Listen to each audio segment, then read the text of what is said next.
Amina du futur qui te parle. Je viens juste de monter le podcast et je me rends compte qu'on entend un petit peu les bruits de travaux. Malheureusement, il y a des travaux dans mon immeuble et ça s'entend. Donc je suis vraiment désolée. J'espère sincèrement que ça ne te dérangera pas trop. Sache que le contenu de ce podcast est d'une très bonne qualité. Je suis très fière de ce que je t'ai fourni aujourd'hui et je pense très sincèrement qu'il devrait te plaire. Donc n'hésite pas à passer un petit peu au-dessus de ça. Je te promets que la prochaine fois, je ferai attention et j'enregistrerai le podcast soit très tard le soir, soit très tôt le matin. Mais en attendant, voilà, je pense que cet épisode devrait beaucoup te plaire, donc je te laisse l'écouter. Bienvenue dans un nouvel épisode du podcast de J'aime trop ton signe. Je suis ravie de te retrouver aujourd'hui pour parler de la planète Vénus. Alors là, je pense que c'est un des épisodes de podcast qui m'a été le plus demandé. J'adore, j'écoute toutes vos recommandations, toutes vos suggestions de sujets de podcast. Et c'est vrai que suite à l'épisode que j'avais fait sur la planète Pluton, vous avez été très nombreux à m'écrire sur Instagram, sur @j'aime-trop-ton-signe, pour me demander un épisode sur Vénus. On adore Vénus, moi aussi j'aime beaucoup Vénus, je pense que c'est une de mes planètes préférées. Je les aime toutes, hein. Mais c'est vrai qu'on a toujours des petits préférés. Moi j'adore Vénus et j'aime beaucoup le soleil.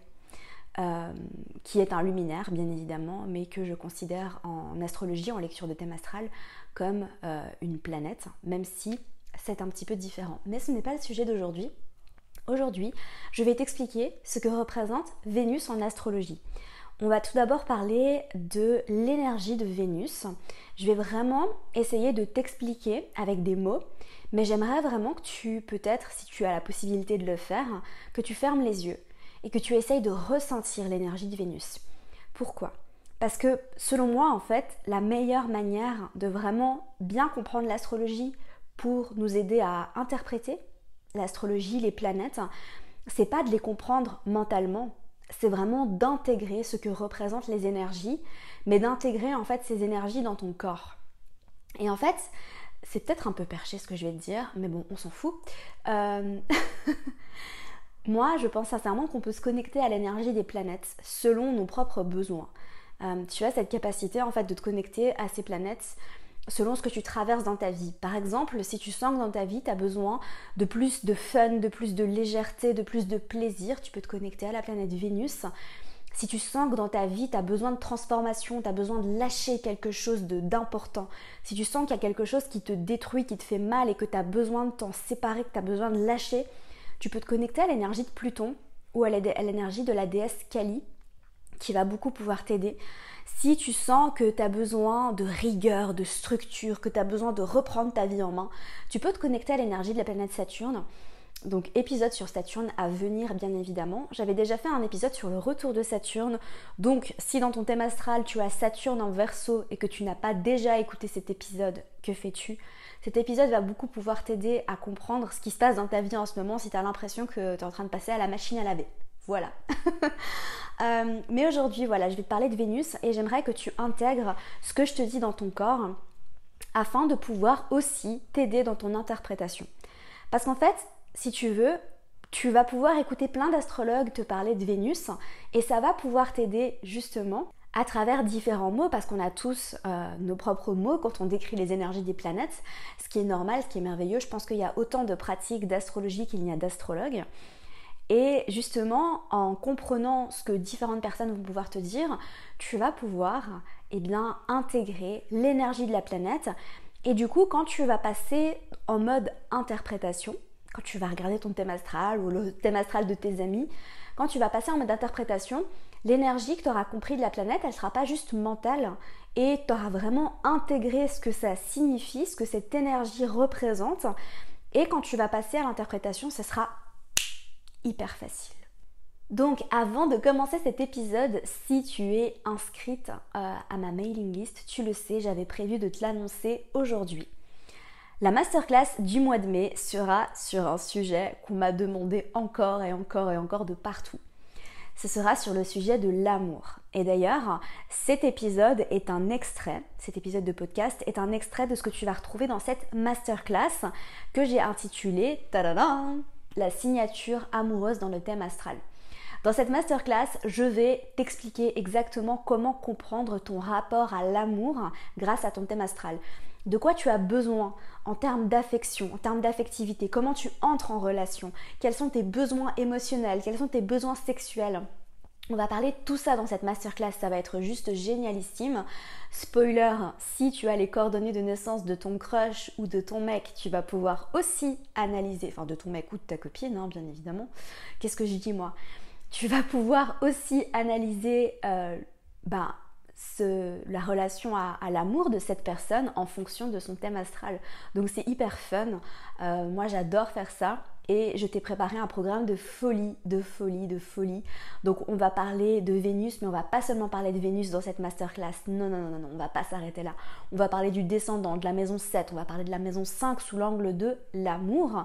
On va parler de Junon, on va parler de la lune, de Mars, on va parler de plein de choses, ça va être juste fascinant. Et en fait, j'ai un programme qui est tellement incroyable et dense que j'ai décidé de faire une masterclass plus longue qui du coup va durer 3 heures avec une pause parce que bon, je pense qu'on mérite bien d'avoir une petite pause quand on a une masterclass qui dure 3 heures.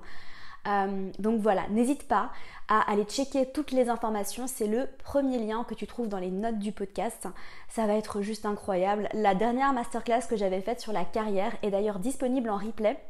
Si tu avais loupé ça, si tu avais loupé le live, que tu ne t'étais pas inscrite, tu peux désormais t'inscrire pour recevoir le replay de cette masterclass qui avait été juste incroyable. Ça avait été un moment magique.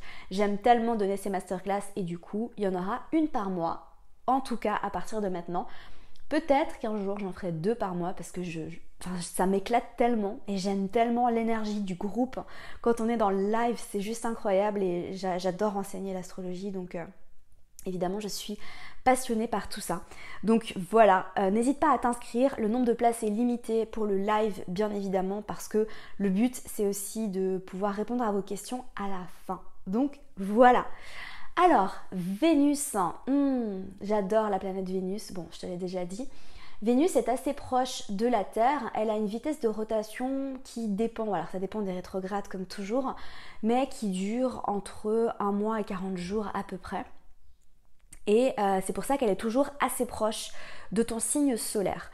Donc en général, tu ne peux pas avoir un placement de Vénus, sauf exception rétrograde, etc.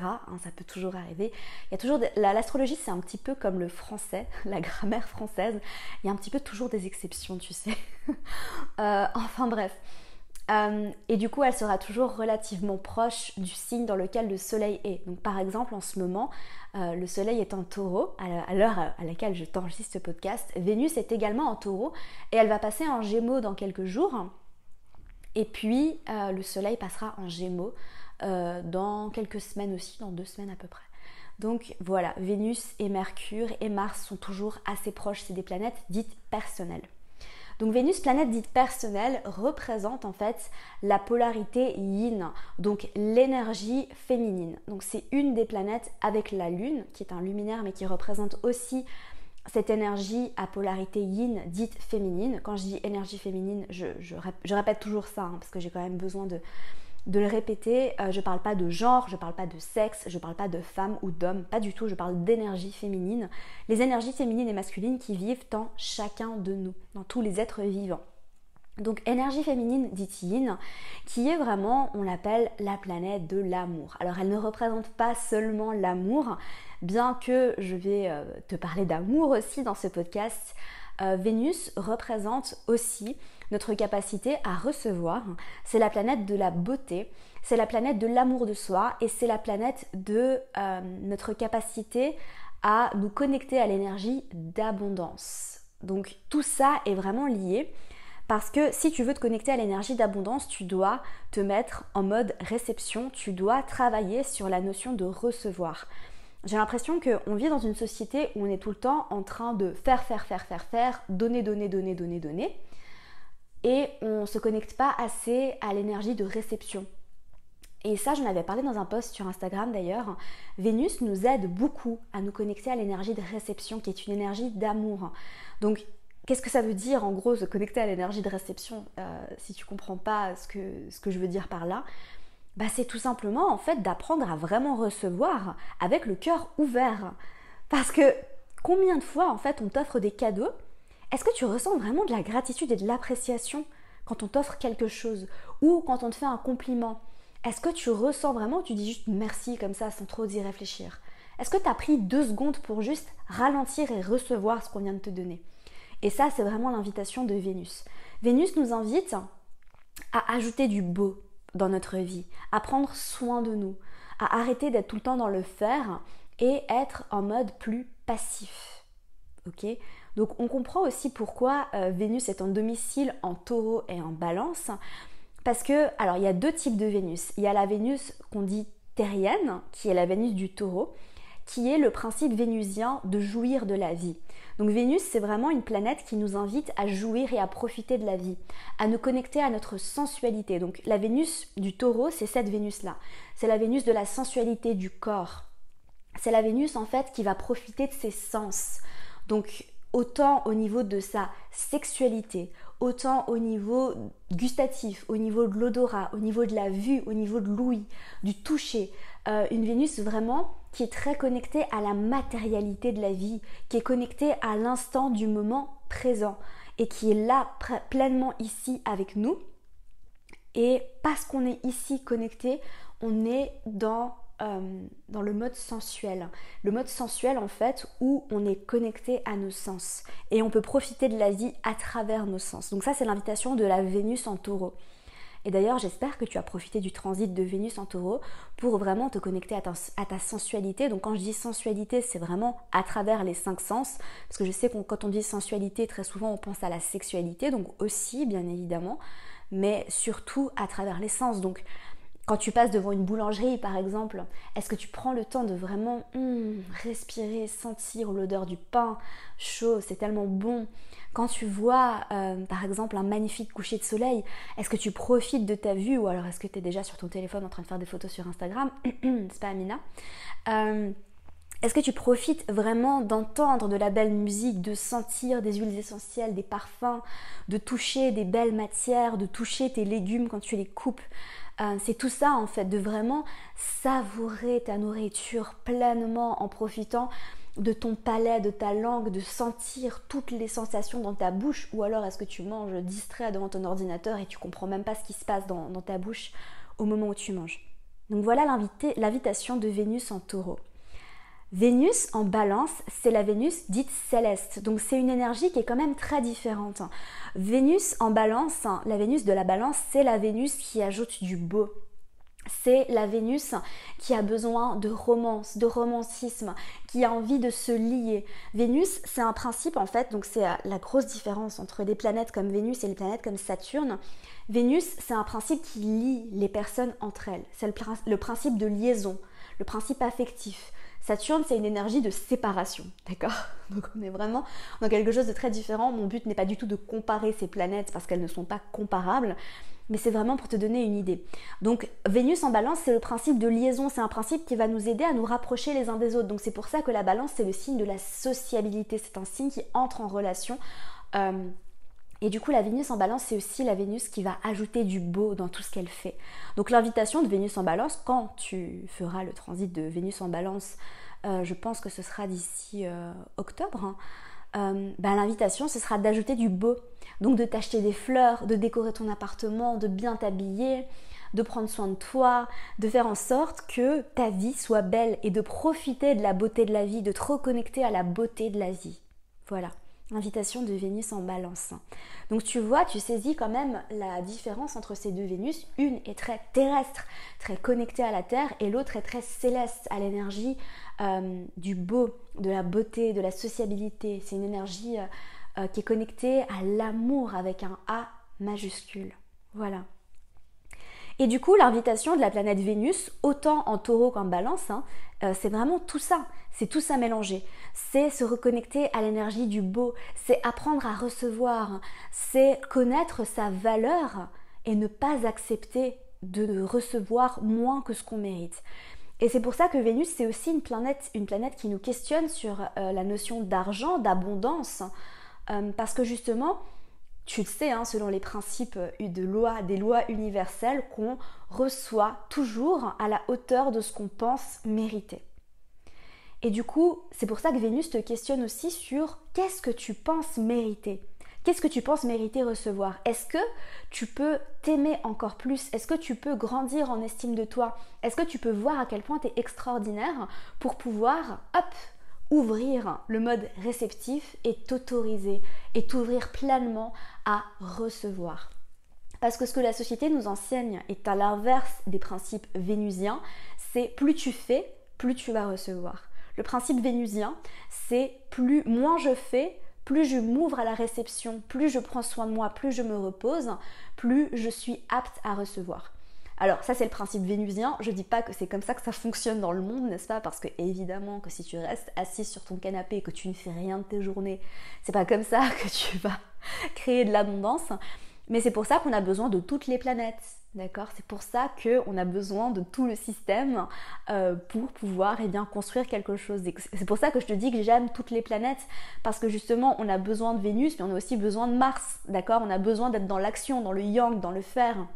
On a besoin de Saturne pour créer des règles, pour créer des structures. On a besoin de Mercure pour réfléchir, parler, communiquer, l'agilité mentale, etc. Donc je te parlerai de toutes ces autres planètes. D'ailleurs, n'hésite pas à m'écrire sur Instagram pour me demander quelle est la prochaine planète que tu aimerais. J'ai eu des demandes pour Neptune et Uranus pour l'instant. Donc voilà, ça va se jouer à qui me demande le plus. Hein. Vraiment, je vous le dis. Bon, ça se joue aussi pas mal à ce qui m'inspire. Et là, je me sentais très inspirée pour te parler de Vénus, aussi en vue de cette masterclass que je suis en train de te préparer, qui d'ailleurs, je ne te l'ai pas dit, aura lieu à la fin du mois de mai. Évidemment, je n'ai pas la date, je crois que c'est le 23 mai. Mais je te mettrai tout ça, toutes les informations dans les notes du podcast, ne t'en fais pas.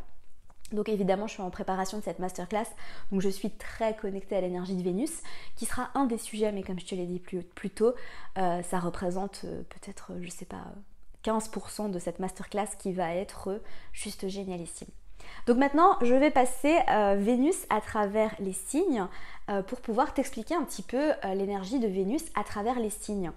Et puis après, ce sera à toi de jouer, ce sera à toi d'aller aussi, hein, parce que évidemment, je te donne toujours des petits exercices. C'est pas drôle hein, si je te donne tout le contenu et qu'ensuite tu travailles pas du tout, c'est pas comme ça qu'on apprend l'astrologie. Si toi qui m'écoutes, tu veux vraiment apprendre l'astrologie, le principe en fait, c'est vraiment d'apprendre à t'entraîner. C'est pas juste d'aller voir ça signifie ça, ça signifie ça, ok. Non, avant d'aller checker les informations, je te conseille vraiment justement de t'entraîner. Et d'ailleurs, c'est pour ça que je fais des groupes pratiques. Donc si tu n'as jamais entendu parler des groupes pratiques, qu'est-ce que c'est? Les groupes pratiques, justement, c'est des moments privilégiés où on est en petit comité, on est connecté sur Zoom, en live, et justement, vous avez la possibilité de vous entraîner à interpréter les placements de votre thème astral. Donc ce que je dis en général, c'est que je vous laisse choisir le placement de votre choix. Et puis, vous vous lancez dans l'interprétation. Moi, je vous donne des outils et une méthodologie assez précise pour pouvoir passer à l'interprétation. On fait des petits exercices ensemble pendant les groupes pratiques. Et ensuite, vous vous lancez. Bim, vous interprétez votre placement. Et moi, je vous corrige, je vous aide, je vous dirige, je vous donne des infos. Donc c'est vraiment, moi j'adore les groupes pratiques. C'est vraiment génial. C'est un moment de partage exceptionnel. Et d'ailleurs, j'en ai un ce samedi. Et samedi d'après, il me reste quelques places. Évidemment, les places sont limitées parce qu'on ne peut pas être beaucoup. Il y a seulement 15 places. Donc n'hésite pas à saisir la tienne si toi aussi tu as envie de t'entraîner. C'est le meilleur moyen. Vraiment, j'ai eu des super retours sur les 2 derniers que j'avais donnés, qui avaient été juste géniaux.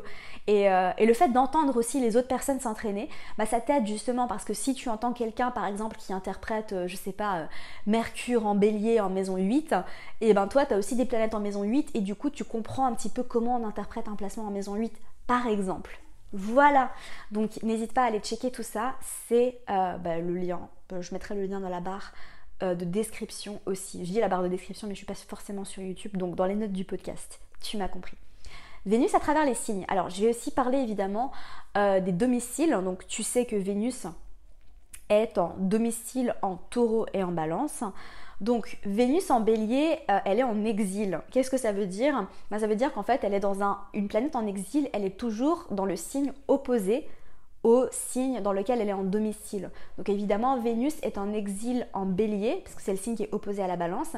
Et Vénus est aussi en exil en Scorpion, parce que c'est le signe qui est opposé au Taureau. Donc Vénus en bélier, elle est en exil. Donc qu'est-ce que ça signifie? Ça veut pas dire que t'es maudit, pas du tout. C'est comme les personnes qui ont des planètes en maison 12, vous n'êtes pas maudit du tout, d'accord? Ça peut être une force, ça peut être quelque chose d'incroyable d'avoir des planètes en maison 12, pas de panique, d'accord? Une planète en exil, ça veut simplement dire qu'en fait, elle arrive moins bien à faire ce qu'elle est censée faire, ok? Et ça veut dire concrètement que tu vas peut-être moins ressentir son énergie. Donc Vénus en bélier est en exil et moi j'aime bien Vénus en bélier quand même. Enfin en fait j'aime tous les placements de Vénus évidemment, je vais pas faire de favoris. Mais Vénus en bélier, elle est bouillante, elle est passionnée. Elle sait ce qu'elle veut et elle y va. Donc c'est une Vénus qui est plus yang que yin, c'est une Vénus qui n'aime pas attendre, c'est-à-dire que quand elle veut quelque chose, elle y va. Donc en l'occurrence, principe affectif, quand Vénus veut un partenaire, quand Vénus veut quelque chose en amour, elle y va, elle attend pas. Elle est combative et elle fera tout pour obtenir l'objet de son désir. Donc si par exemple Vénus a un crush, Vénus elle va pas attendre, elle va y aller, elle va foncer, elle est très passionnée, elle a pas peur de prendre les devants, Vénus en bélier. Donc moi je vois vraiment ça comme un placement de personne qui est très passionnée, très passionnelle, qui a beaucoup de feu comme ça, un feu affectif qui est juste waouh quoi, moi ça me bluffe ce feu affectif comme ça. Alors attention parce que Vénus en bélier, ça c'est le principe bélier, hein, c'est une fois que j'ai ce que je veux, bon bah je pars, hein, voilà. Donc Vénus en bélier, elle est très passionnée, elle peut montrer beaucoup d'intérêt. Si tu as un crush qui a Vénus en bélier, bah il peut te montrer beaucoup d'intérêt au début, puis si voilà, si tu te donnes, si tu t'ouvres, bah après bon bah j'ai eu ce que je voulais, next. Voilà, donc attention à ça. C'est pas le cas de tout le monde évidemment, et comme je le dis toujours, on parle d'un placement isolé, hein, ça dépend de plein de choses dans le thème astral. Donc voilà. Bon, j'ai déjà bien décrit Vénus en taureau, mais je vais redire un petit peu ce qu'elle représente. Vénus en taureau, elle est ultra sensuelle. Donc Vénus en taureau, elle a besoin de beaucoup d'affection. Elle a besoin de toucher, elle a besoin de tendresse, elle a besoin qu'on la câline. Vénus en taureau, c'est un placement, bon, évidemment elle est en domicile, donc elle est super à l'aise. Elle n'a pas peur de jouir de ses sens. Elle aime profiter de la vie, elle aime profiter pleinement. Et elle aime bien aussi prendre son temps. Vénus en taureau, elle n'est pas du tout comme Vénus en bélier, elle n'est pas pressée. Disons que quand elle veut quelque chose, elle y va doucement, elle y va à son rythme. Et je dirais aussi que Vénus en taureau, elle a besoin de beaucoup de sécurité, beaucoup de stabilité en termes d'affection. Donc clairement, c'est une Vénus qui va peut-être avoir un peu plus de mal, enfin non pas du mal, pas du tout, mais elle va prendre plus de temps pour s'ouvrir, elle va faire en sorte d'être vraiment bien posée, d'être sûre que cette personne est quelqu'un de confiance, parce qu'elle a besoin de ça, hein, Vénus en taureau, elle a besoin de faire confiance. Et puis une fois qu'elle y est, bon alors ça c'est une Vénus qui profite, qui donne beaucoup d'amour, beaucoup d'affection. Donc voilà. Vénus en Gémeaux, donc on est dans une énergie complètement différente, elle est super agile, elle papillonne, elle est curieuse, elle adore faire plein de rencontres. Elle a besoin de beaucoup de stimulation intellectuelle aussi. Donc si tu as Vénus en Gémeaux, tu as besoin en fait d'être stimulé intellectuellement par tes partenaires amoureux. Tu as besoin qu'on t'apprenne des choses. Tu peux pas rester avec quelqu'un qui est en mode hashtag boring et qui va rien t'apprendre de la vie. Je sais pas pourquoi j'ai dit ça. Qui va rien t'apprendre de la vie. Et qui est un peu en mode pantouflard, quoi. Toi, t'as besoin de sociabiliser, t'as besoin qu'on te... En anglais, il y a une expression qui convient très bien à décrire Vénus en Gémeaux, c'est t'as besoin qu'on te garde sur tes orteils. Bon, c'est très moche en français, mais en anglais, c'est t'as besoin de quelqu'un qui te keep sur tes toes, tu vois. Si je parle en franglais, on va pas y arriver. Mais du coup voilà, Vénus en Gémeaux, elle est très très très légère. Alors attention, elle peut aussi se désintéresser très très vite, elle adore papillonner. C'est un des placements de Vénus qui n'est pas toujours forcément le plus fidèle. Donc attention, Vénus en Gémeaux, elle a tendance à être très charmante. Elle adore séduire, elle est très charmante. Elle sait utiliser ses mots. Donc clairement, son langage de l'amour, c'est les mots, hein. Elle sait utiliser ses mots pour te séduire et puis après c'est pas sa faute, hein. Elle a du mal à rester concentrée. Vénus en Gémeaux, elle se désintéresse aussi très vite. Donc Vénus en Gémeaux, elle peut aussi beaucoup parler, dire des belles choses et puis après quand elle en a marre, elle part, hein. Elle n'a pas de mal à se détacher. Elle est quand même assez détachée. Et je dirais que c'est un peu cette énergie Gémeaux qui fait que typiquement on a plus de facilité à se remettre d'une rupture par exemple. Vénus en Cancer, alors très différent. Vénus en Cancer, elle est timide, elle est ultra sensible. Alors elle a besoin de beaucoup de temps pour s'ouvrir, elle se protège énormément. Donc elle a besoin de temps, elle a besoin d'être rassurée. Tu as besoin vraiment de beaucoup la rassurer pour pouvoir entrer dans son cœur. Hein. Elle va beaucoup se protéger. Alors toute l'énergie Cancer en général, n'importe quel placement, c'est une énergie où il faut vraiment du temps, il faut être patient, il faut rassurer la personne. Donc Vénus en Cancer, elle a besoin d'être sûre. Elle est très timide, elle est toute douce, hein, Vénus en Cancer, elle est très sensible. C'est une Vénus, alors à l'inverse de Vénus en Gémeaux, qui est très loyale aussi. Une fois que tu as gagné son cœur, tu y restes. Elle ne met pas beaucoup de personnes dans son cœur, mais en tout cas, si tu as réussi à l'atteindre, vraiment, elle te donne énormément d'amour. Elle va prendre soin de toi, elle adore prendre soin des gens qu'elle aime, elle donne beaucoup. Donc voilà pour Vénus en Cancer. Vénus en Lion. Vénus en Lion, elle est flamboyante, elle est très affectueuse. Vénus en Lion, elle vit son amour de manière très vivante, forte, passionnelle. Elle est très fidèle, hein, ça c'est vraiment l'archétype du lion, hein, qui est dans la loyauté, la fidélité. Elle peut être assez extravagante, elle aime les belles choses, elle aime faire les choses en grand, elle est très romantique. Donc si tu veux séduire une Vénus en Lion, clairement, il faut lui offrir des fleurs, il faut lui faire plein de compliments. Elle a besoin d'être complimentée, elle adore être vue, hein, elle adore sortir au resto, elle adore les grands gestes romantiques, donc autant les recevoir que les faire. Hein. Les grands gestes romantiques, c'est l'amour avec un grand A, c'est la romance avec un R majuscule. Vénus en Lion, elle est très flamboyante comme ça. Donc attention, hein, parce qu'elle peut être un petit peu exigeante avec toi. Mais surtout, tu as besoin de lui faire comprendre qu'elle te plaît. Donc elle adore plaire, elle adore séduire, mais voilà, elle a besoin de se sentir aimée. Vénus en Vierge, donc Vénus en Vierge est en chute, puisque Vénus en Poisson est en exaltation. Donc pour rappel, hein, quand on a une planète qui est exaltée dans un signe, elle est toujours en chute dans le signe opposé. Du coup, Vénus en Vierge est en chute. Donc son langage de l'amour, hein, c'est très certainement les services rendus. Elle n'est pas super à l'aise dans ce signe. Pourquoi ? Justement parce que Vénus, c'est le principe de rassemblement, comme je te l'ai dit. La Vierge, c'est un signe qui aime bien compartimenter les choses. Donc elle n'est pas super à l'aise dans ce signe, mais pourtant, quand elle aime, elle donne tout. Et elle va prendre soin de toi, elle va te rendre plein de services, elle va tout faire pour toi. Elle est vraiment aux petits soins.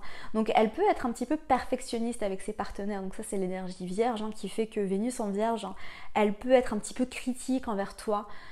Elle peut... mais ça, c'est un petit peu sa manière aussi de te montrer qu'elle tient à toi. Parce qu'elle sera critique et perfectionniste avec toi que si elle t'aime beaucoup. Donc pour toi, c'est un peu une preuve d'amour en fait. Et si elle te donne des conseils qui ne sont pas forcément des conseils voulus, etc., ou qu'elle essaye de faire en sorte que tu t'améliores, que tu changes, etc., c'est parce qu'en fait, elle a envie que tu te sentes bien. Donc voilà, mais Vénus en Vierge, elle est aussi très fidèle. Donc comme toutes les Vénus en signe de terre, hein, elle est très fidèle, elle est très stable, elle a besoin de beaucoup d'ancrage et elle a surtout besoin de quelqu'un qui va l'aider justement à profiter de la vie. Donc Vénus en Balance, j'ai déjà pas mal décrit son énergie. Donc Vénus en Balance, elle est très délicate, elle est raffinée, elle est romantique, elle adore la beauté, elle adore le luxe aussi. Donc ça, je ne l'ai pas mentionné quand j'ai parlé de Vénus en Balance. Évidemment, je te l'ai dit, elle est en domicile et elle est vraiment très romantique, Vénus en Balance. Elle aime la romance. Donc c'est pas aussi flamboyant qu'avec le lion, mais en tout cas, elle adore l'amour. Vénus en Balance, elle est un peu amoureuse de l'amour. Elle adore l'amour, elle adore les films d'amour, elle adore les gestes d'amour. Elle a besoin que tu lui montres, que tu lui exprimes ton amour. Donc, vu que la Balance c'est un signe d'air, je dirais vraiment en communiquant ton amour, en lui disant à quel point tu l'aimes. Elle tombe amoureuse très facilement. Les placements en Balance, c'est souvent des personnes qui n'ont pas de mal à se vite entrer en relation. Même après une rupture, ils n'ont pas besoin de beaucoup de temps, hein, pour entrer en relation parce que voilà, ils en ont besoin. Si tu entends des travaux derrière, je suis désolée. Si tu as entendu du bruit pendant ce podcast, je suis désolée, il y a des travaux dans mon immeuble. Donc j'espère que je prie pour que ça s'entende pas trop. Bon, ça je le découvrirai qu'au montage bien évidemment. Mais j'espère que tu m'entends toujours Très bien. Donc je parlais de Vénus en Balance. Donc Vénus en Balance, par contre, elle a besoin de beaucoup d'harmonie et d'équilibre dans le couple. Elle déteste le conflit. Alors là, Vénus en Balance, les conflits de couple, les conflits de relations, elle a horreur de ça, elle ne supporte pas ça. Donc elle fera tout pour rétablir l'équilibre. Attention, Vénus en Balance, elle peut aussi avoir tendance à fuir un petit peu le conflit. Vénus en Scorpion. Elle est, comme je te l'ai dit, en exil dans ce signe. Vénus en Scorpion, elle est super magnétique, elle est très profonde, elle est hyper passionnée. Donc Vénus en Scorpion, elle peut avoir tendance à être un petit peu obsédée, obsessionnelle, parce que tu sais que le Scorpion, c'est un signe qui est obsessionnel. Elle a beaucoup besoin d'intensité, de profondeur. Elle est dévouée, elle est attentionnée. Donc Vénus en Scorpion, elle peut avoir tendance à beaucoup se protéger aussi. Elle a besoin de se protéger parce qu'en fait, elle ressent les choses tellement fort. Elle est très sensible, hein, Vénus en Scorpion.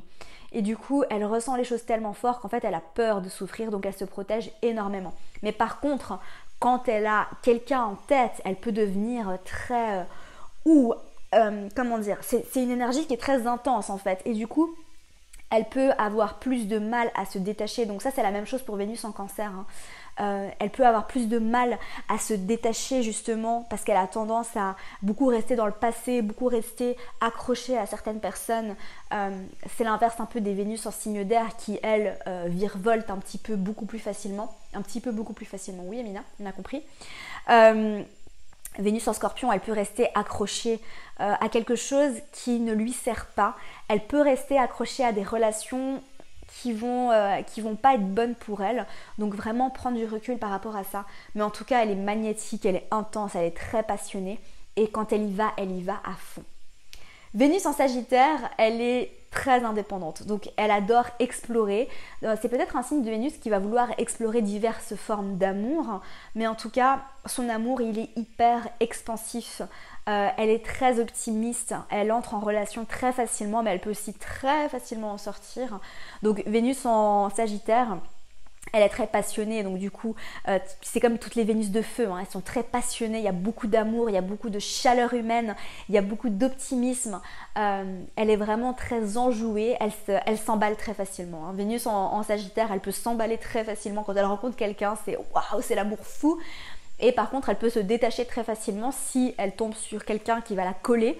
Attention, Vénus en Sagittaire, elle est méga indépendante, elle a besoin d'avoir son espace. C'est important qu'on respecte son espace et en fait, elle mettra la liberté avant tout. Mais en fait, Vénus en Sagittaire, c'est un peu le principe Sagittaire appliqué avec l'énergie de Vénus. C'est qu'en fait, elle a une vision de l'amour avec un A majuscule et en fait, elle a une valeur de l'amour qui est très forte, qui est très haute et elle a aussi un idéal amoureux. Et en fait, ce qui se passe avec Vénus en Sagittaire, c'est qu'elle pourrait tout à fait en fait se détacher de relations qui la satisfaisaient, qui lui apportaient, parce qu'en fait, ces relations ne collaient pas à son idéal de l'amour. Et en fait, ce qui peut arriver, c'est qu'elle va toujours fuir, toujours être à la recherche de cet idéal de l'amour, et en fait, elle va jamais le trouver. Donc attention, Vénus en Sagittaire avec ça. Vénus en Capricorne. Vénus en Capricorne, donc, elle est très posée. Elle est très calme et elle a besoin de beaucoup de stabilité et de sécurité affective. Donc on applique le principe Capricorne à l'énergie de Vénus. Elle a besoin de quelqu'un de responsable. Elle a besoin de savoir qu'elle peut compter sur son partenaire. Elle a besoin d'avoir une vision et elle a besoin d'avoir quelque chose à construire. Le Capricorne, en fait, le principe Capricorne, c'est toujours j'ai besoin de construire quelque chose qui va durer, qui va être solide. Donc Vénus en Capricorne, elle est très résiliente, elle n'a pas peur d'attendre, de trouver la bonne personne avec qui elle va pouvoir construire quelque chose de stable, de solide. Et en fait, elle n'est pas du genre à entrer en relation très facilement. C'est pas facile de gagner sa confiance, elle a besoin de savoir que l'objet de son désir va mériter en fait son temps et son énergie. Donc ça, c'est un peu le principe Capricorne. Et du coup, si tu veux séduire une Vénus en Capricorne, c'est important d'être patient. C'est important de faire les choses petit à petit parce que Vénus en Capricorne, elle y va petit à petit. C'est pas une Vénus de feu où waouh, on plonge directement. Non, on fait les choses les unes après les autres. Vénus en Capricorne, elle peut être un petit peu traditionnelle comme ça, avoir des valeurs un petit peu traditionnelles. Mais en tout cas, elle a besoin de beaucoup de stabilité, d'ancrage, de sécurité et de savoir qu'en fait, elle va pouvoir construire quelque chose, peut-être avec son ou sa partenaire, mais en dehors de la relation. Construire une famille, construire une maison, construire un projet. Donc voilà. Vénus en Verseau, donc elle est très originale, très différente. Donc à l'inverse de Vénus en Capricorne, Vénus en Verseau, elle a tendance à être moins conventionnelle, à être ouverte à des formes de relations qui sont peut-être moins conventionnelles. Peut-être que Vénus en Verseau, elle sera aussi ouverte à différents types de sexualité, à explorer sa sexualité. Elle sera ouverte à explorer différents types d'amour. Vénus en Verseau, elle est quand même assez détachée. C'est pas une Vénus qui est très passionnée, c'est pas forcément une Vénus qui est très dans l'affection, mais elle a besoin d'avoir un partenaire ou une partenaire avec qui elle va pouvoir être meilleure amie. Il y a besoin d'avoir cette connexion très forte de je partage tout, t'es un peu mon alter ego, on fait les 400 coups ensemble. Ça, c'est un peu l'énergie de Vénus en Verseau. On fait les 400 coups ensemble, on fait des choses dont on va se rappeler, on va faire des trucs un peu hors normes ensemble et ça va nous créer des souvenirs. D'avoir un peu un partenaire comme ça qui va pouvoir la soutenir un petit peu dans tout ce qu'elle fait, dans ses idéaux. Donc Vénus en Verseau, elle a aussi besoin de stimulation intellectuelle, hein, c'est un peu comme Vénus en Gémeaux, mais elle a surtout besoin d'avoir quelqu'un qui va partager ses idéaux, qui va partager sa vision de la vie, d'avoir quelqu'un avec qui elle va pouvoir refaire le monde. Et enfin, last but not least, Vénus en Poisson. Vénus en Poisson, elle est exaltée dans ce signe, donc toutes les personnes qui ont Vénus en Poisson, ou peut-être que vous ressentez cette énergie très fort. Vénus en Poisson, elle est romantique, c'est la romantique exaltée. Elle aime d'un amour fort, elle aime d'un amour fou, elle aime d'un amour qui est surtout inconditionnel. Donc elle est hyper idéaliste, elle a tendance à baigner un petit peu dans cette relation amoureuse qu'on voit dans les films, qui est un petit peu illusoire, hein. Ça c'est un petit peu le piège du poisson et de l'énergie neptunienne, c'est l'illusion de l'amour. Donc Vénus en Poisson, elle tombe amoureuse très facilement, elle a tendance à beaucoup rêver, elle adore en fait rêver, elle est aussi un peu amoureuse de l'amour, hein. Et elle est très tendre, elle donne beaucoup, quand elle tombe amoureuse, elle donne tout. Elle a aucun mal en fait à entrer en relation et aussi, alors c'est peut-être plus difficile d'en sortir, hein, c'est un peu le principe avec les Vénus d'eau, mais en tout cas elle donne beaucoup et elle donne à tout le monde en fait. Vénus en Poisson, ça va bien, c'est des énergies qui vont bien ensemble. Pourquoi ? Parce que justement, comme je t'ai expliqué, Vénus c'est un principe qui rassemble et le Poisson c'est aussi une énergie qui rassemble, qui veut fusionner. Donc il y a un besoin d'amour fusionnel avec Vénus en Poisson. Elle ne peut pas se satisfaire de relations superficielles, elle a besoin d'aller en profondeur. C'est la même chose avec Vénus en Scorpion, elle a besoin d'aller en profondeur, elle a besoin de parler de choses spirituelles. Il y a un rapport très spirituel à l'amour avec Vénus en Poisson. Elle a besoin d'avoir une connexion d'âme à âme, elle a besoin d'être vraiment connectée en fait à cette énergie en fait d'âme sœur, de personnes, mais waouh, je sais pas, on s'est rencontrés dans une autre vie, je sais pas d'où tu viens, je sais pas qui tu es, mais on est là ensemble aujourd'hui, on s'est pas rencontrés pour rien. C'est vraiment cette énergie-là. Donc attention à pas baigner dans l'amour, attention aussi à pas attirer les mauvaises personnes, attention à vraiment enlever les lunettes roses parfois qu'on peut avoir dans le signe des Poissons, où on voit tout en rose. Non, parfois c'est important de s'ancrer, de regarder la réalité, mais en tout cas, voilà, l'énergie de Vénus en Poisson, elle est aussi magnifique. Donc voilà, on a fini le tour des Vénus. Je suis désolée pour les travaux, j'espère que c'était pas trop dérangeant. Mais en tout cas, j'espère sincèrement que cet épisode t'aura plu. N'hésite pas à le partager sur Instagram en story pour me soutenir. N'hésite pas à partager cet épisode autour de toi. Et je te retrouve très certainement dans la masterclass Ta signature amoureuse dans le thème astral, où on va pouvoir aller explorer le rapport à l'amour en astrologie, vraiment en profondeur. Donc n'hésite pas, si tu as peur de ne pas avoir le niveau pour cette masterclass, n'hésite pas à m'écrire un message sur Instagram. Ce que je demande en général, c'est qu'il y ait les bases, c'est-à-dire de connaître les énergies des planètes, alors pas forcément en profondeur, mais de bien connaître les énergies des planètes, de savoir ce qu'elles représentent. Et aussi de connaître les énergies des maisons, ça va beaucoup t'aider aussi. à bien comprendre, à bien suivre cette masterclass. Mais ne t'inquiète pas, tu n'as pas besoin d'avoir un niveau plus en astrologie. Tu n'as pas besoin d'avoir un bac +6 en astrologie pour t'inscrire à la masterclass. Si tu as suivi ma formation offerte, si tu écoutes mes podcasts, si tu lis mes posts, ça suffit en général. D'accord? Donc n'hésite pas à t'inscrire avant qu'il n'y ait plus de place. Ça part très très vite. Et puis voilà, moi je te retrouve la semaine prochaine pour un nouvel épisode du podcast de J'aime trop ton signe. Comme d'habitude, prends soin de toi et passe une magnifique journée. Merci à toi pour ton écoute, j'espère sincèrement que cet épisode t'aura plu. Si c'est le cas, n'hésite pas à me laisser une revue sur iTunes afin d'aider d'autres personnes à découvrir et tomber amoureuses de ce podcast. N'oublie pas d'aller me suivre sur Instagram pour plus de contenu de ma part. Sur ce, je te laisse, prends soin de toi et surtout continue de briller.